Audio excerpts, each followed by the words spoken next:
প্রিয় নবীর সুন্নতের উপর যে কেউ করে আমল, ওলি তোমার নাও বানিয়ে তাকে রব্বেলাম ইয়াজাল।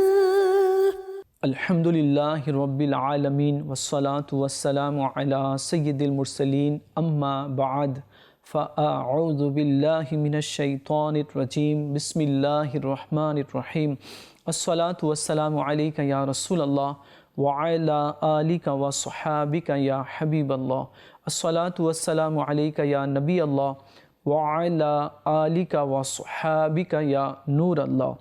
প্রিয় মদিনী চ্যানেলের দর্শকবৃন্দ, আপনারা দেখছেন অনুষ্ঠান প্রিয় নবীর সুন্নত।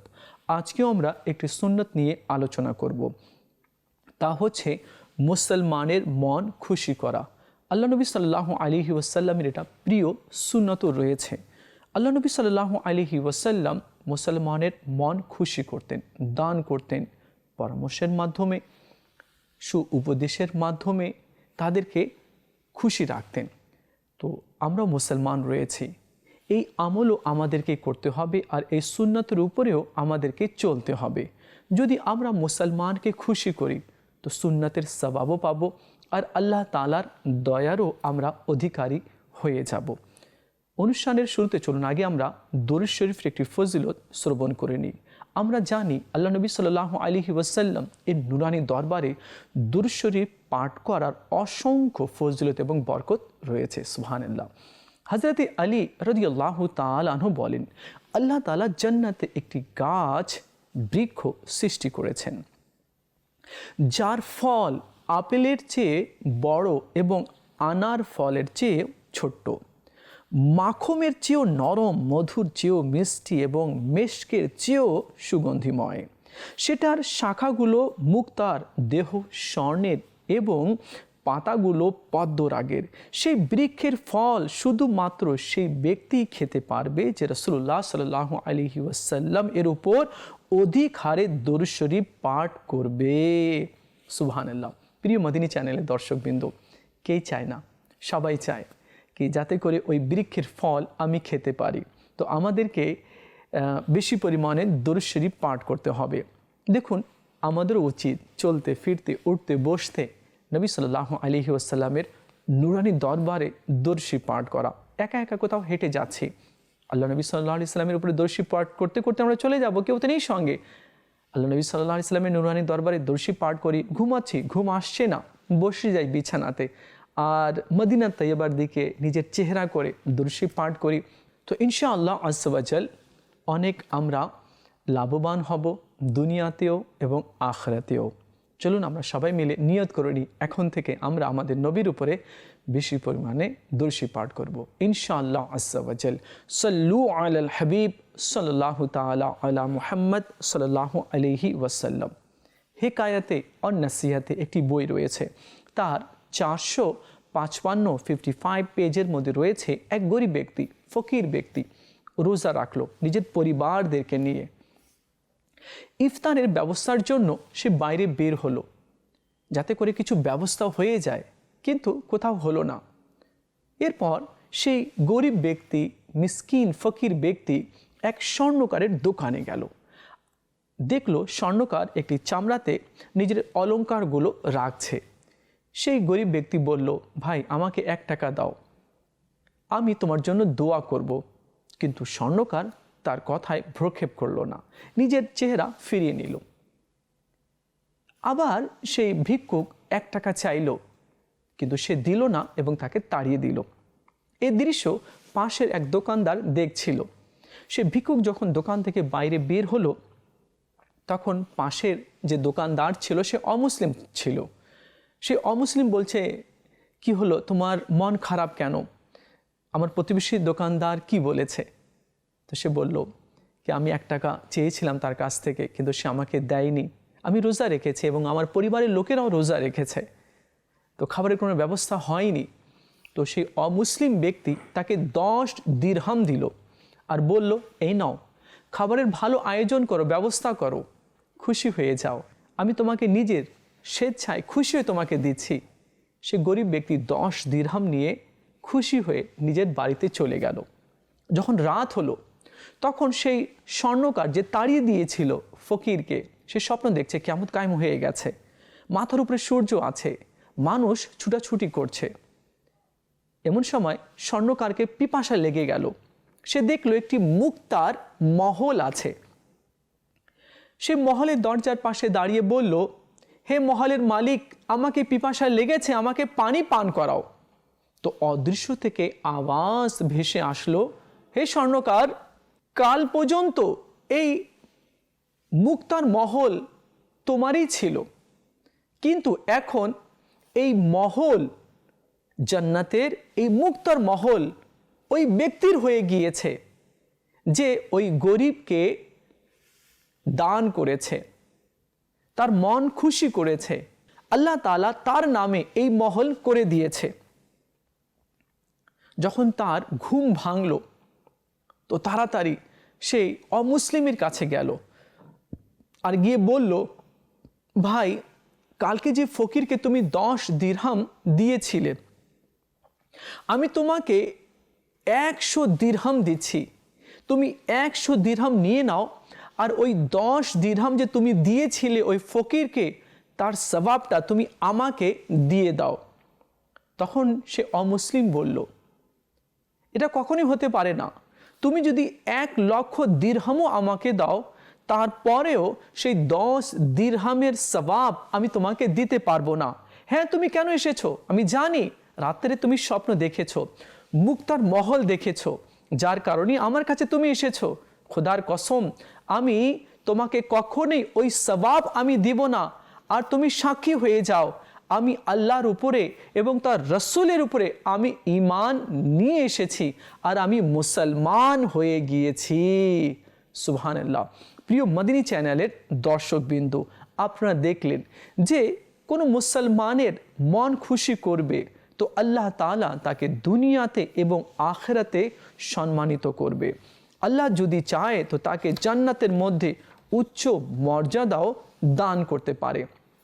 অনেক সময় আমাদের ব্যবহার অনেক রাফ হয়ে থাকে, খুবই কঠোর হয়ে থাকে।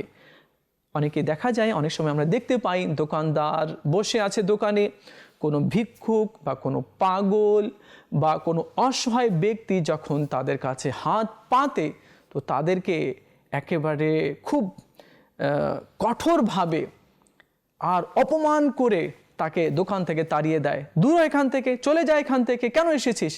তো এভাবে করে গাল মন্দ করে তাকে তাড়িয়ে দেয়, মাঝে মাঝে তাদের দেহে পানীয় নিক্ষেপ করে দেয়, তারপর তাকে লাঠি দিয়ে প্রহারও করে। তো এইভাবে করে খারাপ আচরণ করে। তো এমন করা কিন্তু ঠিক নয়। সেও মানুষ, আমিও মানুষ। একটু চিন্তা করি, আমি যার সাথে এমন রাফ ব্যবহার করছি, গাল দিচ্ছি, তাড়িয়ে দিচ্ছি, হ্যাঁ, এরপরে লাঠি দিয়ে তাকে আঘাত করছি, তার দেহে পানি আমি ফেলে দিচ্ছি, এই যে খারাপ আচরণ করছি, সে যদি বদদোয়া দিয়ে দেয় তাহলে আমাদের কি অবস্থা হবে। অথবা এতটুকু চিন্তা করুন, তার স্থানে যদি আপনি থাকতেন তো কেমন লাগতো। না, কাউকে নগণ্য এবং তুচ্ছ মনে করা যাবে না। আর আপনি কাউকে অপমানও করতে পারেন না, এই অথরিটি আপনাকে কেউ দেয়নি। আল্লাহ তাআলা আমাদের সবাইকে বুঝার তৌফিক দান করুক। আমরা মুসলমান আছি। আমার নবী সাল্লাল্লাহু আলাইহি ওয়াসাল্লাম কেমন ছিলেন? আমার নবী সাল্লাল্লাহু আলাইহি ওয়াসাল্লাম সব সময় মানুষের মন খুশি করতেন। আল্লাহ নবী সাল্লাল্লাহু আলাইহি ওয়াসাল্লাম একবার কোথাও তশরিফ নিয়ে যাচ্ছিলেন, তো এক পাগল মহিলা এসে বলল, হে মোহাম্মদ সাল্লাল্লাহু আলাইহি ওয়াসাল্লাম, তোমার সাথে কিছু আমার দরকার আছে, কিছু কাজ আছে। আল্লাহ নবী সাল্লাল্লাহু আলাইহি ওয়াসাল্লাম বলেন, হ্যাঁ বলো, তোমার কি কাজ আছে, আমি তোমার জন্য কি করতে পারি, তোমার কি দরকার আছে বলো। তখন সেই পাগল মহিলা বলল, আমার সাথে চলো। আমার নবী সাল্লাল্লাহু আলাইহি ওয়াসাল্লাম তার সাথে হাঁটতে লাগলেন। আর জানি না সে কি বলছিল। আমার নবী সাল্লাল্লাহু আলাইহি ওয়াসাল্লাম বলেন, ও আচ্ছা, ঠিক আছে, তাই নাকি। এভাবে এক গ্রাম থেকে অন্য গ্রামে, এক রাস্তা থেকে অন্য রাস্তা, এইভাবে আমার নবী সাল্লাল্লাহু আলাইহি ওয়াসাল্লামকে সেই পাগল মহিলা ঘুরালো। এরপরে সেই পাগল মহিলা বলল, হ্যাঁ, এবার তুমি যাও, আমার কাজ হয়ে গেছে। তো আমার নবী সাল্লাল্লাহু আলাইহি ওয়াসাল্লাম বললেন, আচ্ছা, তোমার কাজ হয়ে গেছে, এবার তুমি খুশি তো? সে বলে, হ্যাঁ, আমি অনেক খুশি। তো যখন সেই পাগল মহিলা চলে গেল, এক সাহাবী রসুল আরজ করলেন, ইয়া সাইয়্যিদি ইয়া রাসূলুল্লাহ সাল্লাল্লাহু আলাইহি ওয়াসাল্লাম, ওই পাগল মহিলা এক গ্রাম থেকে আরেক গ্রামে, এক রাস্তা থেকে আরেক রাস্তায় আপনাকে নিয়ে ঘুরছিল, আপনাকে কি কি বলছিল, আপনি বলেন হ্যাঁ আচ্ছা তাই নাকি, ঠিক আছে, এভাবে বলছিলেন। তো সে কি বলছিল? তো আল্লাহ নবী সাল্লাল্লাহু আলাইহি ওয়াসাল্লাম ইরশাদ করলেন, সেই পাগল মহিলা তার মনের কথাগুলো আমাকে বলছিল, তার মনের কথাগুলো শোনার মতো তো কেউ ছিল না, সে আমাকে শোনাচ্ছিল, আর আমি যদি না শুনি তাহলে কে শুনবে?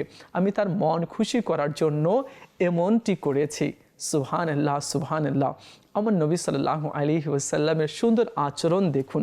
আমার নবী সাল্লাল্লাহু আলাইহি ওয়াসাল্লাম মানুষের মন খুশি করতেন।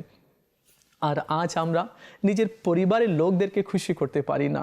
নিজের স্ত্রী, নিজের ছেলে, নিজের মেয়ে, নিজের মা, নিজের ভাই, নিজের বোন, আত্মীয় স্বজনকে আমরা খুশি করতে পারি না। সব সময় আমরা রাগ হয়ে কথা বলি বা এমন কিছু কথা আমরা বলে ফেলি যাতে তাদের মন ভেঙে যায়। এটা তো হচ্ছে ঘরের কথা, এবং বাইরেও মাঝে মাঝে খারাপ আমরা আচরণ করে বসি।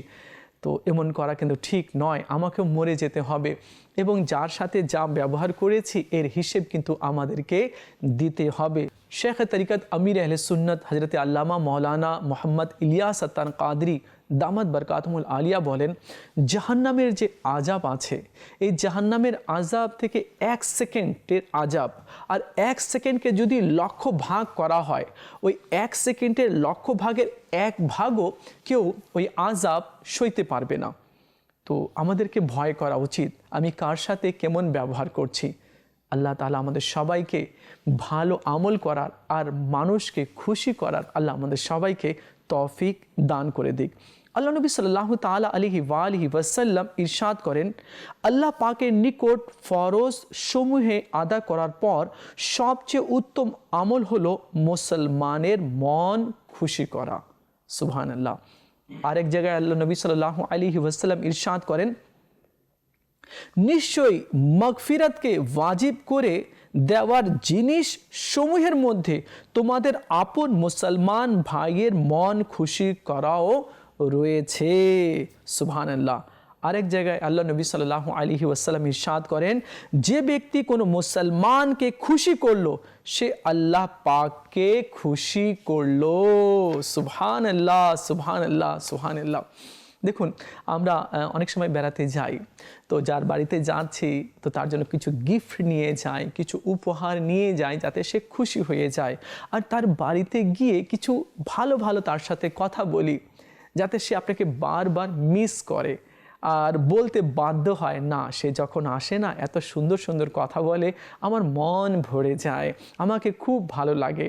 সে আপনাকে বিদায় দিতে চাইবে না, যদিও সে আপনাকে বিদায় দেয় তো বলবে ভাই আবার কবে আসবেন বলেন। তো এভাবে সে ওয়াদা করিয়ে নেয়। হ্যাঁ, তো মানুষের মন খুশি করতে হবে। প্রিয় ইসলামী ভাইয়েরা, দেখুন হজরতে বিশর হাফি রহমতুল্লাহি তাআলা আলাইহি বলেন, কিছু মুসলমানের মন খুশি করা 100 নফল হজ থেকে উত্তম। আল্লাহু আকবার, সুবহানাল্লাহ, সুবহানাল্লাহ। প্রিয় মদিনী চ্যানেলের দর্শকবৃন্দ, খুশি হয়ে যান। আবার আমি আপনাকে বলছি, হজরতে বিশরে হাফি রহমতুল্লাহি তাআলা আলাইহি অনেক বড় আল্লাহর ওয়ালি তিনি ছিলেন, অনেক বড় আল্লাহর ওয়ালি ছিলেন, অনেক ইবাদত বান্দাগি করতেন। তিনি বলেন, কিছু মুসলমানের মন খুশি করা 100 নফল হজ থেকে উত্তম। হজরত মকহুল দামেশকি রহমতুল্লাহি তাআলা আলাইহি বলেন, যে ব্যক্তি কারো মন খুশি করতে করতে ইন্তেকাল হয়ে গেল সে শহীদ। সুবহানাল্লাহ, সুবহানাল্লাহ। চলুন এবার আমরা একটি আশ্চর্য ধরনের ঘটনা শ্রবণ করে নিই।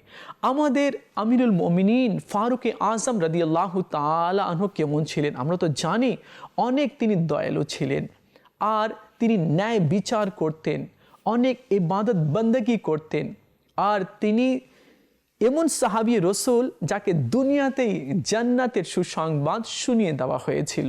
আমিরুল মুমিনিন ফারুক আজম রাদিয়াল্লাহু তাআলা আনহু কেমন ছিলেন?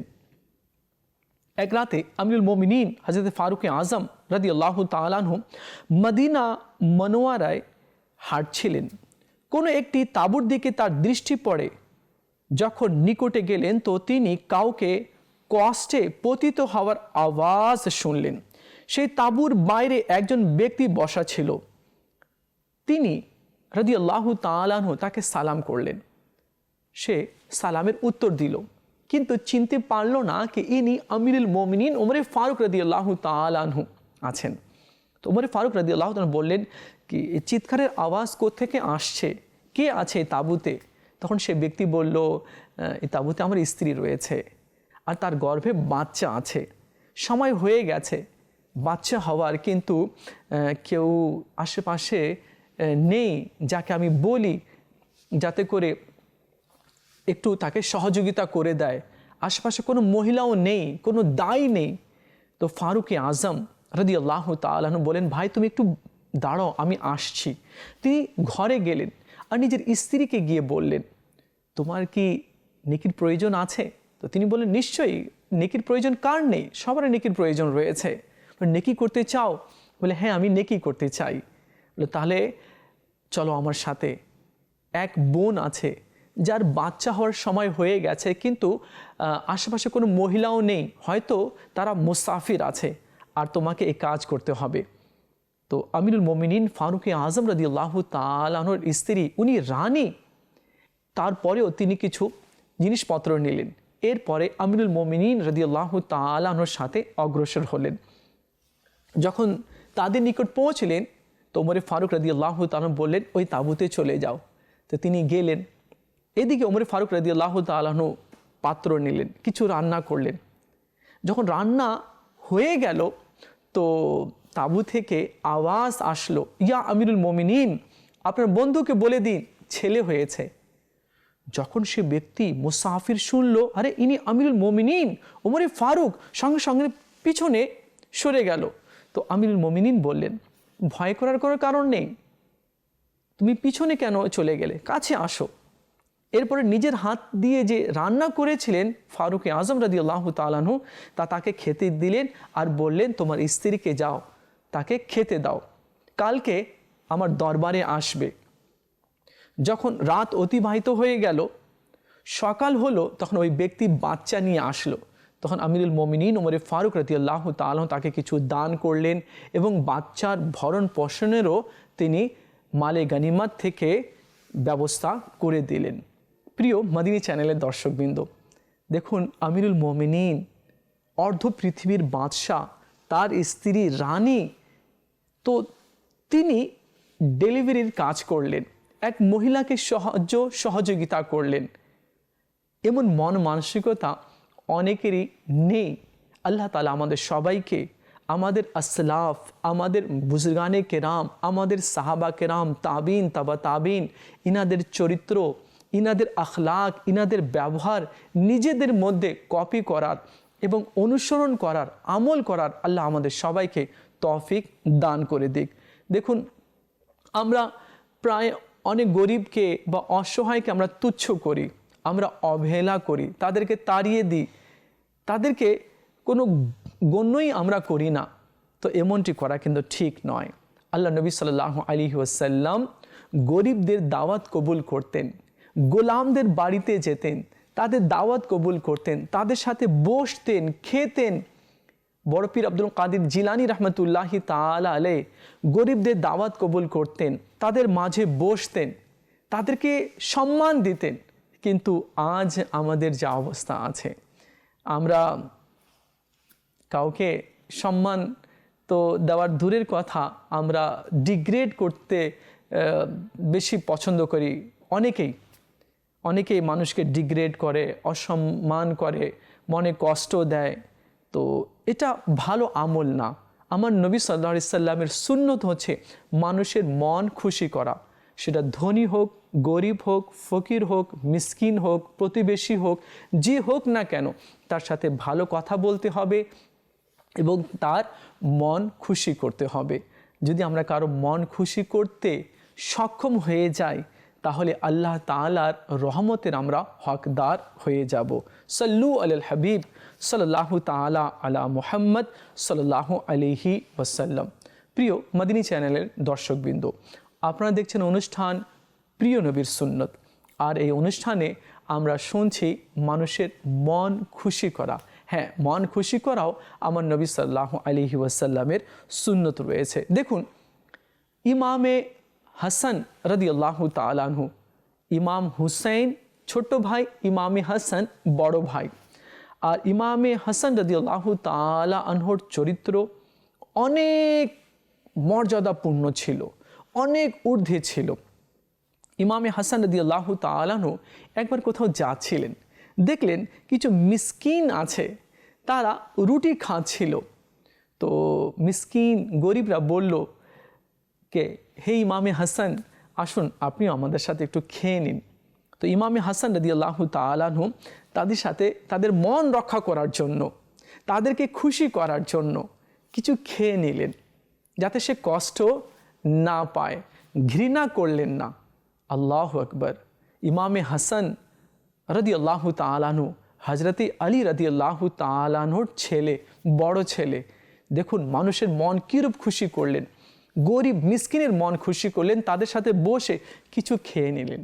এরপর বললেন যে কালকে আমার বাড়িতে আসো, তোমাদের সকলের দাওয়াত রইল। সবাই দাওয়াত কবুল করলো। ইমামে হাসান রাদিয়াল্লাহু তাআলা আনহুর বাড়িতে সবাই আসলো। ইমামে হাসান রাদিয়াল্লাহু তাআলা আনহু তাদেরকে উত্তম খাবার দিলেন, তারা পেট ভরে খাবার খেলো, তাদেরকে পোশাক দিলেন, নতুন নতুন পোশাক পরার জন্য কিছু টাকাও তাদেরকে দিলেন, আর সুগন্ধিও তাদেরকে দান করলেন। ইমামে হাসান রাদিয়াল্লাহু তাআলা আনহু কীরূপ মিসকিনদের, গরিবদের মন খুশি করেছেন। আজ আমরা অনেকে ধনী ব্যক্তি রয়েছে, টাকাওয়ালা আছে, বিজনেসম্যান রয়েছে, অফিসার্স রয়েছে, সবাই না কিছু। তো তাদের নিচে যারা চাকরি করে অনেকেই পাত্তা দেয় না, সালাম করে তো জবাবও অনেক সময় দেয় না, চলে যায়। দাওয়াত দিলেও বলে কি না সময় নেই, পরে এই সেই।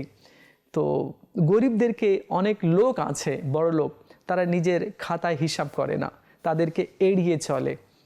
তো এমনটি করা কিন্তু ঠিক হবে না। দেখুন, আপনি অনেক বড় ধনী আছেন, আর আপনার লেভেলে যারা ধনী আছে তাদের বাড়িতে দাওয়াতে যাবেন না, তো ওই ধনী আপনাকেও খাতাতে রাখবে না। অনেকে তো এসেছিল, সেও এসেছে, কিন্তু যখন আপনি কোনো গরিবের বাড়িতে যাবেন দাওয়াতে, তো সে আজীবন মনে রাখবে অমুক স্যার এসেছিলেন আমার বাড়িতে, অমুক ব্যক্তি আমার বাড়িতে এসেছিলেন দাওয়াতে। তো সারা জীবন সে মনে রাখবে আর আপনাকে সম্মান দিবে, আপনার কথা মানুষকে বলে বেড়াবে। কিন্তু আপনি যখন আপনার লেভেলে কারো বাড়িতে যাবেন না, তো দাওয়াত খেয়ে চলে আসবেন, তা আপনাকে মনেও রাখবে না, আর আপনার কথাও তারা বলবে না। তো আল্লাহ নবী সাল্লাল্লাহু আলাইহি ওয়াসাল্লাম গরিবদেরকে প্রাধান্য দিতেন। আল্লাহ নবী সাল্লাল্লাহু আলাইহি ওয়াসাল্লাম গোলামদেরকেও প্রাধান্য দিতেন। তো আল্লাহ তাআলা আমাদের সবাইকে বুঝার তৌফিক দান করুক। মানুষের মন খুশি করার আল্লাহ আমাদের সবাইকে তৌফিক দান করে দিক। প্রিয় মাদিনী চ্যানেল দর্শকবৃন্দ, আমরা মানুষের মন খুশি করতে পারি। কারো ঘরে বাচ্চা জন্ম নিয়েছে, ছেলে হয়েছে, তো আমরা মোবারকবাদ দেওয়ার জন্য চলে যাই, তার সাথে মুসাফা করি, কোলাকুলি করি, গলা মিলি তাদের সাথে, আর মোবারকবাদ দিই বা কিছু গিফট নিয়ে যাই, তো সে খুশি হয়ে যাবে। কেউ মারা গিয়েছে, তো সহানুভূতির জন্য তার সাথে সাক্ষাৎ করি, জানাজাতে অংশগ্রহণ করি, এতেও সে খুশি হবে। কেউ অসুস্থ হয়ে গেছে, আপনি শুনে তার জন্য কিছু ফল নিয়ে আপনি দেখতে গেলেন, সে খুশি হয়ে যাবে। তো এইভাবেও আমরা মুসলমানের মন খুশি করতে পারি। আচ্ছা, টাকা পয়সা দিয়ে যে আমরা খুশি করব তাও নয়, ভালো কথা বলে, কিছু সৎ উপদেশ দিয়ে, কিছু মিষ্টি মিষ্টি কথা বলে আমরা মানুষের মন খুশি করতে পারি। দেখুন, খাওয়া যদি আমি খাওয়াই সেটা ভুলে যেতে পারে, কিন্তু যদি মিষ্টি কথা, ভালো কথা যদি আমি বলি, তো সে আজীবন মনে রাখবে, আর আপনাকে সে তালাশ করবে, খুঁজবে সে কখন আসবে, সে আসলো না কেন, আমি তো তাকে ডেকেছিলাম, সে আসলে কথা বললে খুব ভালো লাগে। তো এগুলোই মানুষ মনে রাখে। আরেকটা কথা মনে রাখতে হবে, যখন মানুষ মারা যায় না, তো তার রূপ নিয়ে আলোচনা করে না যে সে খুব সুন্দর ছিল, তার দেহ খুব ভালো ছিল, অনেক শক্তিশালী সে ছিল, তার অনেক ধন ছিল। এগুলো মরার পরে লোকেরা আলোচনা করে না। মরার পরে লোকেরা তার সুন্দর আচরণ নিয়ে আলোচনা করে কি তার আচরণ কেমন ছিল, তার ব্যবহার কেমন ছিল। আল্লাহ তাআলা আমাদের সবাইকে বুঝার তৌফিক দান করুক আর রাসূলুল্লাহ সাল্লাল্লাহু আলাইহি ওয়াসাল্লামের এই সুন্নতের উপরে আমল করার তৌফিক দান করুক। দেখা হবে আগামী পর্বে আরেকটি সুন্নাত নিয়ে আমরা আলোচনা করব। ততক্ষণ ভালো থাকবেন আর মদিনী চ্যানেলের সঙ্গেই থাকবেন। সাল্লু আলাল হাবিব সাল্লাল্লাহু তাআলা আলা মুহাম্মদ সাল্লাল্লাহু আলাইহি ওয়াসাল্লাম। প্রিয় নবীর সুন্নতের উপর যে কেউ করে আমল, ওলি তোমার নাম বানিয়ে তাকে রব্বে লাম ইয়াজাল।